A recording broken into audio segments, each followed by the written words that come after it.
Okay, you're probably thinking, wow, those are some pretty sweet glasses. They're not just glasses, they're 3D glasses. Okay, just got back probably about 10 minutes ago from My Bloody Valentine in 3D. I only pretty much saw it because it was in 3D. It didn't seem like it would be a really awesome movie, except for the fact that it was in 3D. And like most horror movies, it's kind of... the acting goes from being way, way too forced to just meh. It starts out with the original set of killings, 4 kids surviving. That jumps forward 10 years later.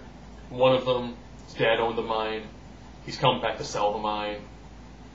His sweetheart is now with, one of his old douche friends, who's now the sheriff.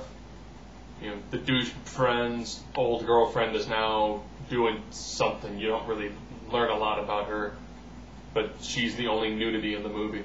Which is weird seeing nudity in 3D. Actually kind of neat.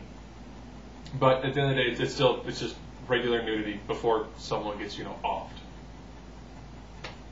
So, it's graphic, and they use the 3D for some of the more cheesier effects. You see a guy like punch a mirror, and they show it from the mirror perspective. It's just like the fist coming through and like shattering and cracking everywhere.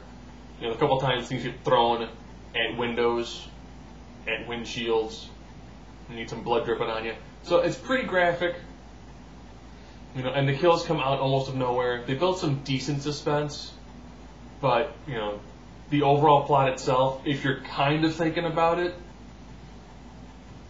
is so cookie cutter. It's a typical horror movie. It would be nothing special if it wasn't in 3D.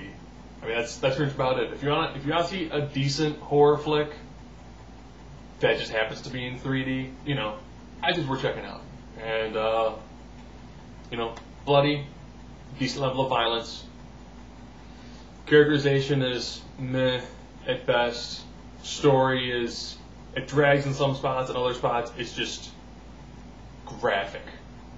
So it's like most horror movies. It slows down when it thinks it needs to develop plot and characters, and then, to be honest, just lots of killing.